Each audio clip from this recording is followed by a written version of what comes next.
mudanças na igreja. Amém. Enquanto o grupo todo pode estar desanimado com o resultado negativo, o líder está mais animado ainda, amém? Porque a fé do líder, a fé de você que está aqui no staff, vai mudar o caminho das coisas. Então, muito obrigado, Vini, pelo privilégio de poder pregar aqui no staff. E um filósofo alemão chamado Arthur Schopenhauer, uma vez falou uma frase que eu quero citar aqui para vocês. E a frase é a seguinte: o importante não é ver o que ninguém nunca viu, mas sim pensar o que ninguém nunca pensou sobre algo que todo mundo vê. E o que todos nós vimos? Vimos um mês de março com batismos diários, não foi? 31 batismos em 30 dias. Todo mundo viu isso. Mas o que faz você especial é que você não só viu isso, mas você pensa o que aconteceu para isso ter acontecido, amém? Então, a verdade, irmãos, é que durante esse mês de março nós jejuamos todas as semanas, lembra disso? Trabalhamos forte e por isso Deus abençoou com batismos diários. Porém, nesse último mês a situação foi diferente. Nós tivemos 7 adições no mês de abril. E eu fico super animado que isso está acontecendo, sabe por quê? Porque as coisas vão mudar a partir de hoje, amém? Nós vamos retomar da onde paramos. E o Vini já falou um pouquinho sobre jejum. Esse vai ser o tema de hoje, amém? E a verdade é que a gente tem trabalhado duro. Podemos trabalhar muito mais duro ainda, amém, irmãos? Amém. Mas não podemos esquecer de uma coisa muito importante, crucial. E não basta a gente confiar no nosso trabalho. Temos que confiar naquele que sim dá os resultados, que é Deus. Amém. Então precisa mais do que trabalho duro para a gente conseguir ter batismos diários. Amém. E uma dessas coisas é oração e jejum. Em Marcos 9, 28 ao 29, vimos como destravar o coração das pessoas e nosso coração. E Jesus ele fala que se você tiver a fé do tamanho de um grão de mostarda, você pode mover montanhas, amém? Amém. E aí ele termina falando que os discípulos não conseguiram expulsar o demônio porque essa espécie só saía pela oração e pelo jejum. E é isso que a gente vai se focar a partir de hoje, amém? Amém. E o título é: por que jejuar? Hoje nós vamos ver o que a Bíblia fala sobre o jejum. Por que é importante? Por que é um mandamento de Deus? Por que isso deve fazer parte do nosso cotidiano como discípulos? Então a gente vai ver 3 motivos para jejuar, motivos bíblicos. Então, o primeiro deles, primeiro ponto, por que é um mandamento? Por que jejuar? Porque é um mandamento. Vamos lá, Caio. Então, vamos para Mateus capítulo 6, versículo 16, ver o que Jesus fala sobre o jejum. Chega, irmão. Vamos, Caio. Além da verdade, eu quero ler com vocês só a primeira frase, antes de continuar. E fala assim, então Mateus 6, versículo 16. Quando jejuarem, vamos parar por aqui. Vamos parar por aqui, só 2 palavras. Quando jejuarem. Ele não fala se vocês jejuarem. Ele fala quando. O que isso implica? Que Jesus tem uma expectativa que em algum momento você vai jejuar, amém? Vamos continuar lendo. Quando jejuarem, não mostrem uma aparência triste, como os hipócritas, pois eles mudam a aparência do rosto, a fim de que os outros vejam que eles estão jejuando. Eu lhes digo verdadeiramente, que eles já receberam sua plena recompensa. Ao jejuar, arrume o cabelo e lave o rosto, para que não pareça aos outros que você está jejuando, mas apenas a seu pai que vem em secreto. E seu pai que vem em secreto o recompensará. Então, olha que legal, aqui a gente tem uma escritura que fala sobre jejum, um jejum que te deixa mais bonito. Então aqui para os irmãos, irem para sair e caprichar, amém? Aqui fala que quando você jejua, você arruma o cabelo, amém? Por quê? Porque você não quer aparentar o que para as pessoas. Que você está desanimado, que você está triste, contrito, amém? Ao contrário, você está super em fogo. E você quer que ninguém saiba que você está jejuando, a não ser Deus. Porque aqui fala, se você mostra a aparência de piedade, mostra para todo mundo que você está jejuando, a sua recompensa vai ser qual? o reconhecimento das pessoas. Uau, que espiritual que essa pessoa é. E aqui fala que você perde a recompensa da resposta da oração que você está fazendo. E aí o seu jejum não passou de um dia que você ficou sem comer, sem qualquer significado espiritual. O jejum que Deus se agrada é aquele que você não fica falando para todo mundo, amém? Você guarda entre você e Deus, e claro, tem exceções. Algumas vezes você vai precisar falar que você está de jejum. Alguém te oferece comida, você rejeita, a pessoa pensa que é desfeita. Você fala, não, eu estou de jejum, por isso eu não posso aceitar a comida que você está me oferecendo. Então, fora esse tipo de situação, irmãos, vamos fazer um combinado. Vamos seguir o desafio da palavra de Deus e manter em secreto nosso jejum com Deus, amém? Amém? A não ser que a gente se proponha um jejum coletivo, que eu vou falar daqui a pouco mais sobre isso.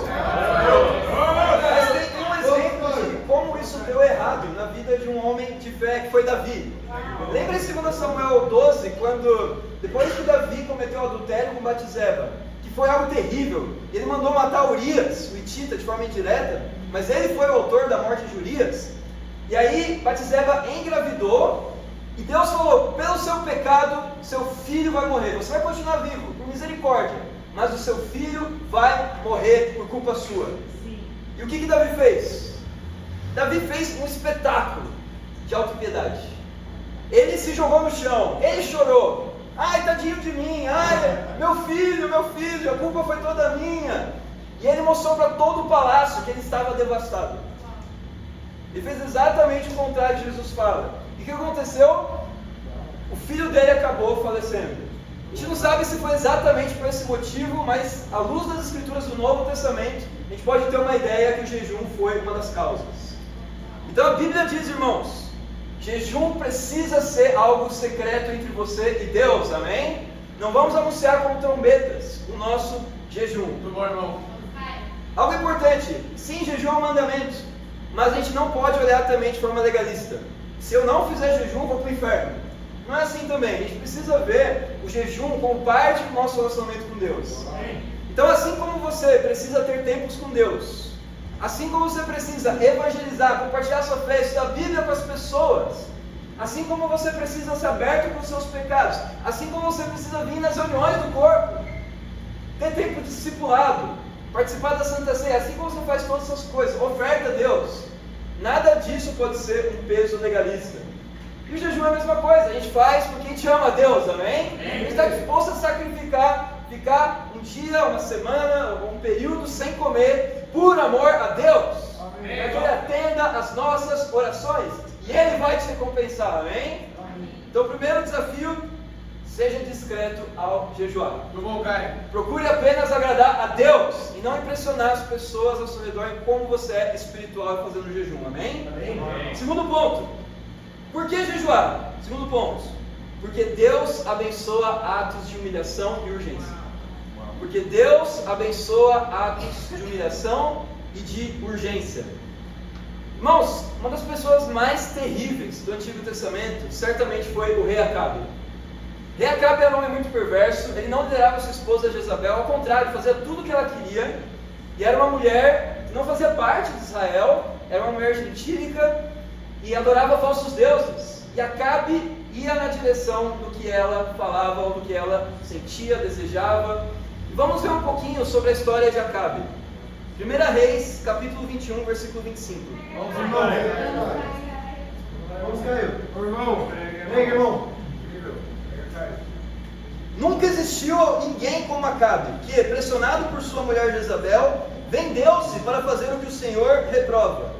Ele se comportou da maneira mais detestável possível, indo atrás de ídolos, como faziam os amorreus, que o Senhor tinha expulsado diante de Israel. Quando Acabe ouviu essas palavras, rascou as suas vestes, vestiu-se de pano de saco e jejuou. Passou a dormir sobre panos de saco e agia com mansidão. Então a palavra do Senhor veio ao tesbita Elias.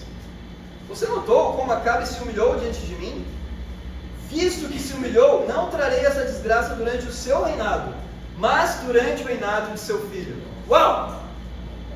Então, imagina só você ser reconhecido como a pior pessoa do mundo. E aqui a Bíblia fala que ninguém era tão detestável quanto Acabe. Acabe era pior que Jezabel ainda. Ele fazia o que o Senhor detestava. A forma mais detestável possível, diz a Bíblia. Ela coloca no superlativo máximo. Ele fez a pior coisa que alguém poderia ter feito. E mesmo assim, olha só, Deus teve misericórdia de Acabe, sabe por quê? Porque ele foi humilde diante de Deus, ele ouviu o decreto, a mão de Deus pesando sobre ele, que ele perderia o reinado, e toda a sua família morreria. E aí ele rasgou suas vestes em ato de humilhação, de contrição. Fala aqui que ele passou a dormir sobre pano de saco e agia com mansidão. Fala aqui que ele também jejuou a Deus. E aí Deus fala com Elias e diz: você viu como Acabe se humilhou diante de mim? Por causa do jejum? E por isso eu não vou trazer desgraça para ele, mas para a descendência dele. Então eu vou poupar Acabe. Talvez você encontre Acabe no céu quando você morrer. Uau! Por causa desse ato de humilhação. Então olha que interessante, a Bíblia mostra aqui. Não importa quão terrível você seja, não importa quão culpado você seja, quão inseguro. Acabe é a pessoa mais digna de ser insegura da Bíblia, porque a Bíblia diz que ele fez as piores coisas. Ainda assim Deus teve misericórdia dele. Então qual o pecado que Deus não está disposto a perdoar? Então se você tem consciência culpada, lembra de Acabe. Deus perdoou esse pecado de Acabe. Deus não castigou Acabe pelo pecado dele. Ele teve misericórdia, e Deus quer ter misericórdia de cada um de nós, amém? Amém. E nós podemos e vamos superar com Deus, mas precisamos de, não só humildade, mas urgência em se arrepender. Então o jejum que Deus quer, que abençoa, é aquele que você se humilha, aquele que, como fala lá em Isaías, você faz o bem, você evangeliza, você leva alimento aos famintos, mercy, amém? Você compartilha a fé com as pessoas, com os perdidos. Você toma atitudes de humilhação perante Deus. Teme a Deus e faz a vontade dele. Esse é o jejum que Deus espera, amém? Então nós temos que nos inspirar em exemplos como esse também do rei de Nínive. O rei de Nínive é um caso mais interessante ainda. Vamos lá para Jonas capítulo 3. Vamos de novo. Você lembra que Jonas pregou para toda Nínive que em 40 dias Nínive seria completamente destruída? Olha só como o povo de Nínive agiu. Para quem não sabe, Nínive era a capital da Síria, que era um dos principais inimigos de Israel. Então Deus estava decidido em destruir completamente esse povo. E Jonas, ele sabia do caráter misericordioso de Deus, então ele fugiu de Deus, ele não queria pregar para Nínive. E aí quando ele embarcou num navio, Deus fez um vento forte soprar, Jonas ele foi atirado do navio, veio um peixe grande, engoliu Jonas, 3 dias depois vomitou em terra seca, e agora Jonas pregou a palavra de Deus para toda Nínive. E os ninivitas, eles receberam com atenção a mensagem e se arrependeram. Mas vamos ver agora por que eles se arrependeram. Então vamos ver aqui, Jonas capítulo 3, versículo 5. Os ninivitas creram em Deus, proclamaram jejum, e todos eles, do maior ao menor, vestiram-se de pano de saco. Quando as notícias chegaram ao rei de Nínive, ele se levantou do trono, tirou o manto real, vestiu-se de pano de saco e sentou-se sobre cinza. Ele fez o mesmo que Acabe. Versículo 7. Então fez uma proclamação em Nínive: por decreto do rei e de seus nobres, não é permitido a nenhum homem ou animal, bois ou ovelhas, provar coisa alguma. Não comam nem bebam, cubram-se de pano de saco, homens e animais, e todos clamem a Deus com todas as suas forças. Deixem os maus caminhos e a violência. Talvez Deus se arrependa e abandone sua ira, e não sejamos destruídos. Tendo em vista o que eles fizeram e como abandonaram seus maus caminhos, Deus se arrependeu e não os destruiu como tinha ameaçado. Uau, que escritura incrível, animadora. Então aqui a gente vê um povo super pecaminoso. Eles ouvem a pregação de Jonas, que em 40 dias Nínive seria destruída. E fala aqui que do maior até o menor, homens, mulheres, até os animais, todos eles jejuaram. Mas por que eles jejuaram? Por que eles se arrependeram? Porque o rei de Nínive, o líder, ele chamou toda nação, toda Nínive, a proclamar esse jejum, até os animais. Então imagina seu pet, né? Você colocar jejum de ração, contando o pecado do seu bate-papo, da sua região. Imagina isso. Como a rap encararia esse jejum? Então foi forte aqui. O jejum foi tão radical que ninguém escapou, até os animais. E é muito incrível ver que todo um povo se arrependeu. E não foi coincidência. Porque como é que toda uma nação se arrependeu? É porque tinha um líder que se arrependeu primeiro e chamou o povo a se arrepender. Então você como líder, está aqui no staff, você é um líder, você é um aspirante a líder, amém? Deus quer que você seja um líder.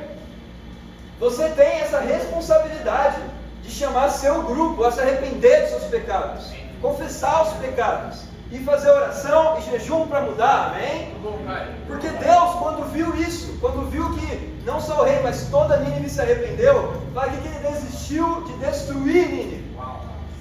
Nínive continuou por mais 200 anos, depois pecou de novo, acabou sendo destruída, amém? Mas essa geração foi salva. Essa geração de ninivitas se arrependeu verdadeiramente, amém? Então, irmãos, eu quero animar cada um aqui a fazer jejum radical para Deus. E não só isso, chamar seu grupo também a jejuar. Aconteceu algo muito incrível há 2 semanas atrás. Na Leste a gente propôs um jejum que a gente nunca tinha feito antes. A verdade é que toda a região Leste, irmãos, só tinha 39 estudos na semana. 3 semanas atrás. E isso me deixou indignado. Olhei para isso e falei, nossa, não é possível, Deus não está sendo glorificado com isso. E é minha responsabilidade como líder. Mas eu preciso chamar cada membro da Leste também a responsabilidade. Então a gente reuniu os homens universitários e os homens do staff, e nós jejuamos até que cada homem estivesse em um estudo novo, na segunda-feira. E se segunda-feira não acontecesse, o jejum se prolongaria para terça, quarta, até todo mundo, todos os homens universitários terem um estudo pessoal. E aí os homens se arrependeram, amém? Na segunda retrasada, 3 segundas atrás, depois do staff, a gente se reuniu e faltava 3 irmãos ainda para estar em estudo. E estava todo mundo com muita fome. E aí depois do staff, esses irmãos foram na Paulista tentar arranjar estudo na hora e conseguiram o estudo online. Então imagina, quase 10 da noite fizeram o estudo online os 3 juntos, amém? Um dos irmãos não tinha nada a ver com o cara, era de outro ministério, mas estava lá, amém? E foi muito incrível porque houve arrependimento. E naquela semana mudamos de 39 para 70 estudos, amém?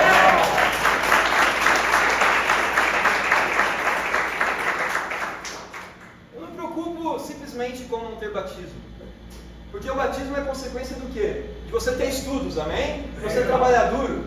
Então agora que nós temos muitos estudos, eu tenho total fé e convicção que com o nosso trabalho duro, com a nossa oração, com o nosso jejum, Deus vai abençoar, amém? A igreja vai ter batismos. Basta a gente acreditar, confiar em Deus e trabalhar forte para Ele, amém? E fazer jejum. Qual que é o desafio do jejum que eu quero propor? Para o staff. E aí você transmite isso para o seu bate-papo também. Então a ideia, eu vou falar melhor na escritura de Daniel, a gente vai ler essa escritura com detalhes. Mas a ideia, irmãos, é a gente fazer jejum de coisas saborosas. Então pense em algo que você gosta muito, chocolate, doces. Não só isso. Vamos fazer jejum também de carne. Uau! Por quanto tempo? Uma semana? 3 semanas, 21 dias. Vamos só comer o básico para sobrevivência. E além disso, tem mais. Além desse jejum, nós vamos também abrir mão de algumas coisas não comestíveis que a gente gosta. Pode ser Netflix, pode ser Instagram, pode ser videogame, pode ser várias coisas que você pode imaginar que é entretenimento para você. Então a proposta, irmãos, por que fazer isso? Não é para judiar de ninguém, é para nós nos humilharmos diante de Deus. Porque pior do que isso é não ter batismo nessa semana. Isso sim é motivo de preocupação e indignação. Então quem é o homem, quem é a mulher de Deus que vai ter selo por ele? Nessa semana? Então essa é a proposta, irmãos. 3 semanas de jejum e oração até nós chegarmos em 350 discípulos no estado de São Paulo, amém? Amém. Falta 16 para a gente chegar lá. Não estou falando de 16 adições, porque tem quedas também. A gente chegar em 350 discípulos, eu acredito, é totalmente possível para aquele que crê, amém? Vamos agora para a escritura de Daniel, capítulo 10, ver o terceiro motivo para jejuar. E aí vocês vão entender esse desafio. Vamos, cara. Já vou dar o título do terceiro ponto. Por que jejuar? Presta bem atenção, porque é bem diferente. Porque aumenta o número de anjos na guerra espiritual. O que eu quero dizer com isso? Vamos lá, Daniel, capítulo 10, versículo 1.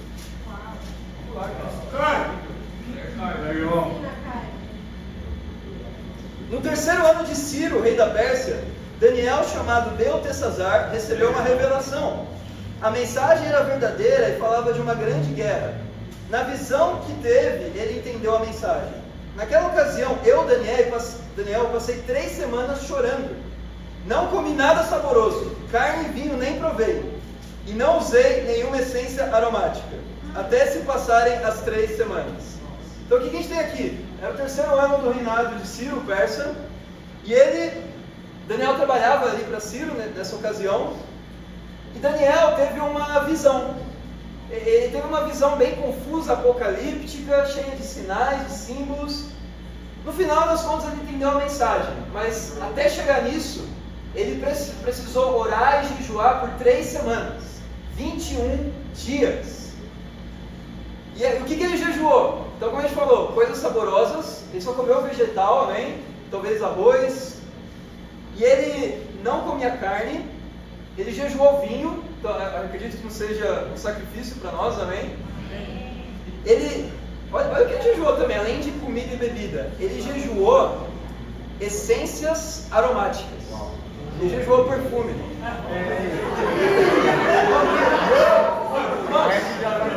Vou propor algo radical aqui, amém?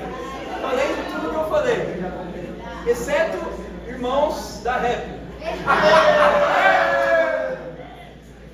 Vamos jejuar perfume, amém? Pode usar os colorantes, amém? Ó, mas quem é da rap precisa tomar banho para passar perfume. Nós vamos jejuar coisas que ressaltam nossa vaidade. Esse é o ponto, é a vaidade. Por que Daniel jejuou perfume? Por causa da vaidade. Mas qual que é o ponto aqui para nós, irmãos? Atenção, qual que é o ponto aqui para nós? Daniel, ele pensou nas coisas que ele mais sentia falta. Ele abriu mão delas. Então o jejum não precisa ser apenas se abster de comida por um tempo. Você pode abrir mão de hábitos que você tem, de coisas que você gosta de fazer no seu cotidiano, que não são tão necessárias para a sua sobrevivência. Vamos colocar assim. Então eu quero animar você a entender por que Daniel fez isso. E aí a gente vai ler a continuação. Todo o sentido vai ficar claro aqui. Então vamos agora para o versículo 10. Em seguida, a mão de alguém tocou em mim, me pôs sobre as minhas mãos e os meus joelhos vacilantes. E ele disse: Daniel, você é muito amado. Preste bem atenção ao que vou lhe falar. Levante-se, pois eu fui enviado a você. Quando ele me disse isso, pus-me em pé, tremendo. E ele prosseguiu: não tenha medo, Daniel. Desde o primeiro dia em que você decidiu buscar entendimento e humilhar-se diante do seu Deus, suas palavras foram ouvidas, e eu vim em resposta a elas. Mas o príncipe do reino da Pérsia me resistiu durante 21 dias. Então Miguel, um dos príncipes supremos, veio em minha ajuda, pois eu fui impedido de continuar ali com os reis da Pérsia. Agora vim explicar-lhe o que acontecerá ao seu povo no futuro, pois a visão se refere a uma época futura. Quando ele me disse isso, prostrei-me rosto em terra, sem conseguir falar. Então um ser que parecia homem tocou nos meus lábios, e eu abri a boca e comecei a falar. Eu disse àquele que estava em pé diante de mim: estou angustiado por causa da visão, meu senhor, e quase desfaleço. Como posso eu, teu servo, conversar contigo, meu senhor? Minhas forças se foram e mal posso respirar. O ser que parecia homem tocou em mim outra vez e me deu forças. Ele me disse: não tenha medo, você que é muito amado. Que a paz seja com você, seja forte, seja forte. Diante dessas palavras, Senti-me fortalecido e disse: fala, meu senhor, visto que me deste forças. Então ele me disse: você sabe por que vim? Tenho que voltar para lutar contra o príncipe da Pérsia. E logo que eu for, chegará o príncipe da Grécia. Mas antes, lhe revelarei o que está escrito no livro da verdade. E nesta luta, ninguém me ajuda contra ele, senão Miguel, o príncipe de vocês. 11:1. Sendo que no primeiro ano de Dario, rei dos Medos, ajudei-o e dei-lhe apoio. Vamos entender o que está acontecendo aqui. É muito confuso, tem elementos que a gente não está acostumado, que fala do príncipe da Pérsia, príncipe da Grécia, livro da verdade, fala de uma grande guerra. O que está falando aqui? Então a linguagem aqui é altamente simbólica. Então o que acontece aqui, irmãos? Está tendo uma guerra espiritual. Como vocês sabem, lembra o diabo quando chega para Jesus e oferece os reinos do mundo? Ele fala: me foram dados, eu posso dar a quem eu quiser. Então naquela altura, Satanás estava no controle do Império Romano, que ele oferece a Jesus. O mundo aqui significa o Império Romano, que era um mundo conhecido. Mas, 400 anos antes, você tinha outros seres espirituais, assim como Satanás, que comandavam essas nações alternativas, como a Grécia e a Pérsia. Então, o príncipe da Grécia, o príncipe da Pérsia, são seres espirituais, não são seres humanos. E aqui tem um anjo que chega para Daniel e ele traz a revelação da visão que ele teve. Ele explica no que consiste o que ele acabou de sonhar. Só que qual é o detalhe? O anjo fala para Daniel assim: olha, eu queria responder a oração e trazer a resposta à oração. Eu queria trazer o significado da mensagem. Mas qual foi o problema, Daniel? O problema é que por 21 dias, o príncipe da Pérsia me impediu. Ele não deixou eu chegar até você. Por quê? Porque Daniel estava na Pérsia. Então você vê aqui que esse anjo, ele tinha uma briga de jurisdição ali. Ele não conseguia entrar na nação da Pérsia, onde estava Dario, Ciro e Daniel. Então tem uma guerra espiritual acontecendo, e logo depois viria o príncipe da Grécia. Viria uma outra entidade espiritual para lutar contra o príncipe da Pérsia. E o que você lembra do estudo do reino de Deus? Quando Israel foi para o exílio, os judeus foram exilados na Babilônia. Você tem a estátua de Nabucodonosor. Você tem 4 impérios consecutivos. Qual é o primeiro deles? Babilônia. Babilônia é conquistada por quem? Pelos persas. E depois vem o império de bronze, que é a Grécia, amém? Então, Daniel está narrando aqui o que acontece entre o período persa e Grécia. Então o que acontece, irmãos? Esses príncipes, eles tinham certa autoridade sobre essas nações. E esses príncipes, eles tinham um nome que chama arcanjo. Era uma categoria mais alta de anjos. A palavra anjo, sabe o que significa? Mensageiro. Então, ainda que tinha esses príncipes, você tinha diplomatas que iam de um para outro para trazer mensagens. Então, quando você tinha um profeta exilado, esse anjo ele precisava romper barreiras diplomáticas para estar naquela nação, para trazer a resposta da oração. Então, o que estava acontecendo aqui é, enquanto Daniel orava e jejuava, esse anjo, provavelmente Gabriel, estava lutando contra o príncipe da Pérsia para responder a oração de Daniel. Então você vê aqui uma guerra espiritual num cenário invisível. E aí, esse anjo vê que ele não é forte o suficiente, o que ele faz? Ele recruta Miguel, que era o príncipe de Israel. Era o anjo que protegia o povo de Deus. Ele até fala, é o príncipe de vocês. E aí Miguel vem, ajuda Gabriel, ou o anjo, nessa luta, e eles finalmente conseguem fazer o príncipe da Pérsia permitir que o anjo respondesse a oração. Tem toda essa guerra espiritual. E o resultado dessa guerra a gente já sabe. Os persas permitiram que os israelitas voltassem para Jerusalém e reconstruíssem o templo de Deus. E também reconstruir a nação com ruas e muros. E assim Israel teve uma certa independência aí. Não estava mais subjugado no exílio. Então você vê que a guerra espiritual aqui ela é real. Ela não é algo simplesmente simbólico, que a gente usa como metáfora. Não, acontecia. Tinha um príncipe da Pérsia, tinha um príncipe da Grécia e um príncipe de Israel. Muito bom, cara. A título de curiosidade, isso é uma teoria, tá? Isso aqui não levem tão a sério assim, pode ser que não seja.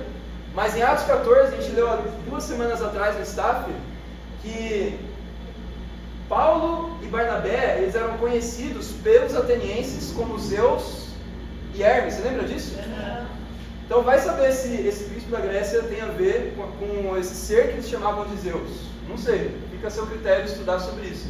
Mas é interessante que tinha essa figura, tinha essa autoridade aqui, que pode ter dado origem a toda uma mitologia. Então, irmãos, qual que é o mais importante aqui? É entender que a guerra espiritual ela só foi fortalecida do lado dos israelitas porque Daniel jejuou. O jejum foi decisivo para trazer um reforço que era Miguel.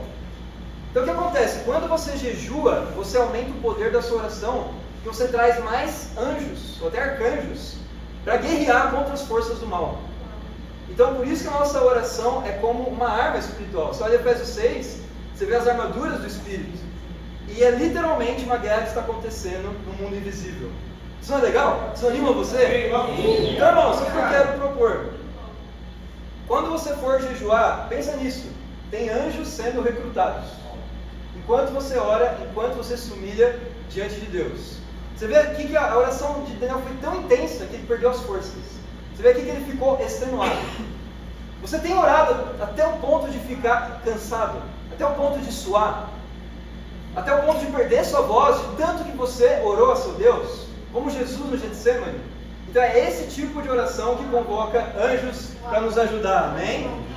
Um exemplo desse tipo de jejum e oração, agora nos tempos modernos, foi quando Kipp orou pela mãe dele para se batizar.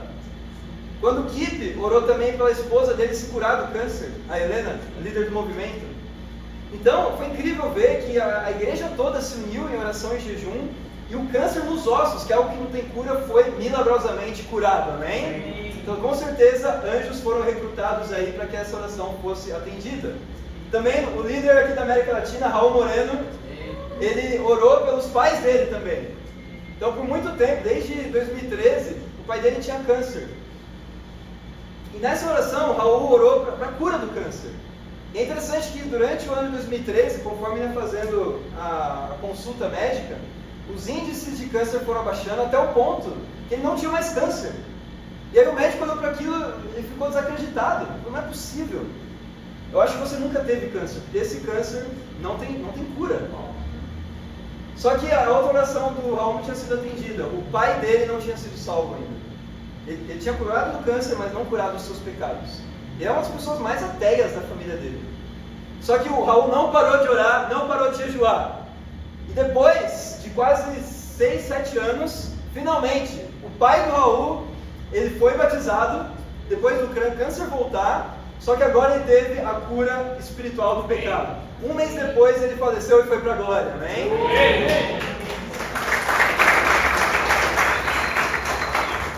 Então você vê como o poder da oração e do jejum afeta e abala o mundo espiritual, amém? Então a guerra espiritual está acontecendo nesse momento, irmãos. E se nós não tomarmos responsabilidade sobre isso, não só com trabalho duro, mas trabalho espiritual, confiando em Deus, jejuando e orando, e colocando nas mãos dele todo o nosso sucesso, você vai ver o que vai acontecer daqui para frente, amém? Então, irmãos, o desafio que eu quero te dar é esse, de orar e jejuar por 3 semanas, como Daniel fez. Esses 21 dias foram exatamente o tempo da guerra. Ora e jejua até que nós cheguemos em 350 discípulos. De novo, jejuar coisas saborosas, como doces, jejuar carne. Qual que é a exceção? A exceção é se ter um aniversário, se é o seu aniversário, você vai no aniversário da sua mãe, ou ter estrogonofe do Mercy, amém? Então,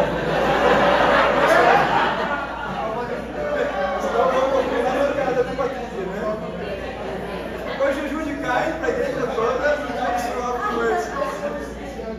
Tem que lembrar disso. Mas muita atenção, fica a seu critério entender o que é saboroso e o que não é, quando abrir a sessão, quando não abrir. A gente não vai deixar aqui bater o martelo, entende? Você mesmo vai decidir o que é sacrificante para você ou não. Então, se tem um aniversário, tudo bem comer carne nesse dia, amém? Mas eu quero propor isso com a igreja para a gente fazer junto, para a gente estar no espírito de unidade, amém? E com isso, nós vamos ver o mundo espiritual sendo abalado, amém? Então, irmãos, o seu sacrifício de hoje é o seu sucesso de amanhã. Vamos a todo o coração em orar, jejuar durante essas 3 semanas. Lembrando, por que jejuar? Primeiro, porque é um mandamento, não por legalismo, mas porque a gente ama a Deus, queremos agradá-lo. Segundo, porque Deus abençoa atos de humilhação e urgência.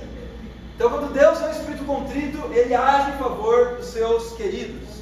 E terceiro, último ponto, por que jejuar? Porque aumenta o número de anjos na guerra espiritual. Então, mais anjos vão estar ao nosso lado para que pessoas sejam batizadas. E ao invés dela mandar textão parando os estudos, acontece alguma coisa ali no cenário espiritual que faz a pessoa não fazer isso, refletir, pensar uma segunda vez e tomar a decisão correta. Então vamos ter isso em mente. Tudo depende do nosso trabalho, sim, mas está cheio do Espírito de Deus. Vamos dar todo o coração, irmãos. Vamos ter incríveis batismos nessas 3 semanas e para Deus seja glória. Amém.